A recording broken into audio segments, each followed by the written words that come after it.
ఆలేరు వ్యవసాయ మార్కెట్ యార్డులో ధాన్యం కొనుగోలు కేంద్రాన్ని ప్రారంభించిన రోడ్డు భవనాల శాఖ మంత్రి కోమటిరెడ్డి వెంకటరెడ్డి మరియు ప్రభుత్వ విప్ బీర్లా ఐలయ్య. ఈ సందర్భంగా మంత్రి కోమటిరెడ్డి వెంకటరెడ్డి మాట్లాడుతూ వరి ధాన్యాన్ని రైతులు మార్కెట్ యార్డుకి తీసుకొచ్చేటప్పుడు ఆరబెట్టుకుని తేమ శాతం లేకుండా తీసుకురావాలని విజ్ఞప్తి చేశారు. ఐకేపీ సెంటర్లలో వర్షాలకు ధాన్యం తడవకుండా టార్పాలిన్ కవర్లను అందుబాటులోకి తీసుకొచ్చామని తెలిపారు. వరి ధాన్యాన్ని కొనుగోలు చేస్తున్న 48 గంటల్లో రైతుల ఖాతాలో డబ్బులు జమయ్యే విధంగా ఈ ఏడాది బడ్జెట్లో మంత్రి ఉత్తమ్ కుమార్ రెడ్డి ఈ శాఖకు 25,000 కోట్లను విడుదల చేసినట్టు ఆయన తెలిపారు.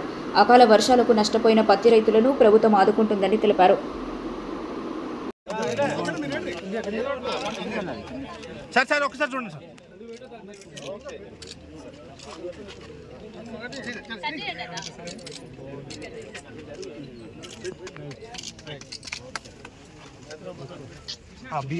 రైతులందరూ కూడా నా విజ్ఞప్తి ఏంటంటే ఎప్పుడు వర్షాలు వస్తాయో తెలియదు, ఎప్పుడు ఈ సంవత్సరం అంతా ఆందోళనకర పరిస్థితి ఉంటాయి. మీరు ధాన్యం తీసుకొచ్చేటప్పుడు ఆరబెట్టుకొని దుర్బార పట్టుకొని తీసుకొని వచ్చినట్టయితే వచ్చిన ధాన్యం వచ్చే విధంగా అమాలీలు కూడా ఎక్కువ ఎక్స్ట్రా ఉండి అవసరమైతే నైట్ కూడా లోడింగ్ చేసి తీసుకోవాలని చెప్పి పొద్దున్నే నేను కలెక్టర్ గారికి, భువనగిరి కలెక్టర్, నల్గొండ కలెక్టర్, అందరు కలెక్టర్కి చెప్పడం జరిగింది.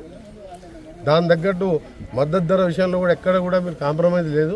మేము ఎప్పటికప్పుడు రోజు మానిటర్ చేస్తూనే ఉంటాం. దాంతోపాటు సన్నాలు ఇచ్చిన వారికి బోనస్ వారికి, ఇంకా మీకు టార్పాలిన్ కావాలన్నా ఏది కావాలన్నా మీరు చెప్పినట్టయితే ఎమ్మడే పంపిస్తాం. అన్ని ఏర్పాట్లు కూడా చేయడం జరిగింది. రేపు క్యాబినెట్ మీటింగ్లో ఉన్నది. క్యాబినెట్ మీటింగ్లో కూడా వరి సేకరణ మీద ఈ సంవత్సరం 25,000 కోట్ల రూపాయల బడ్జెట్ కూడా తీసి పెట్టడం జరిగింది. మీరు వడ్లు తీసుకున్న తర్వాత 48 గంటల్లో మీకు అకౌంట్లో డబ్బులు పడే విధంగా నిన్న ఉత్తమ్ కుమార్ రెడ్డి గారు వచ్చినప్పుడు కూడా చెప్పడం జరిగింది. 25,000 కోట్ల రూపాయలు రైతులను తిప్పనిక్కుంటా 6 కాలం శ్రమించి రైతులు పంట పండిస్తే మన దురదృష్టం ఏంటంటే ఒకసారి తుర్కపల్లి సైడ్ ఎప్పుడు కూడా ప్రతి సంవత్సరం ఒకసారి రాళ్ళ వర్షం పడుతుంది. అవి నిన్న మన ఆత్మకూరు, వెలుగొండ, అటు పోతే నల్గొండ కానీ మునుగోడు కానీ వర్షాలు పడి రాత్రి ధాన్యమే కొట్టుకుపోయింది. దాన్ని కూడా రేపు పరిశీలిస్తున్నాం. అక్కడ కూడా రైతులకు చెప్పినాం, మీరు ఎంత ధాన్యం తీసుకొచ్చినా మీకు తప్పకుండా న్యాయం చేస్తామని. రైతు ప్రభుత్వంగా మీ అందరికీ ఒకటే హామీ ఇస్తున్నాం.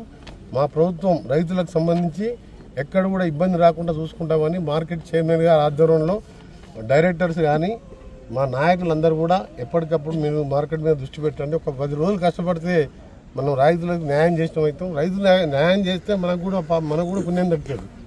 ఎందుకంటే కష్టపడి పండించిన ధాన్యాన్ని వారం 10 రోజులు కల్లాలు పెట్టకుండా వచ్చినట్టే పోయే విధంగా కలెక్టర్ గారు క్లియర్గా పొద్దున్నే చెప్పిన నేను భువనగిరిలో మళ్ళీ చెప్తాను. మీరు ఎప్పుడున్నా పేమెంట్ కావాలన్నా, గన్నీ బ్యాగ్స్ కావాలన్నా, లారీలు కావాలన్నా ఒక ఫోన్ కొడితే మీ ఎమ్మెల్యే గారు అందుబాటులో ఉంటారు, నేను అందుబాటులో ఉంటారు, మీ చైర్మన్ గారు అందుబాటులో ఉంటారు. అన్నీ కూడా చేస్తాం తప్పకుండా. ప్రభుత్వం మాకు ఒక్కటే మన లక్ష్యం ఏంటంటే రైతులు బాగుండాలి.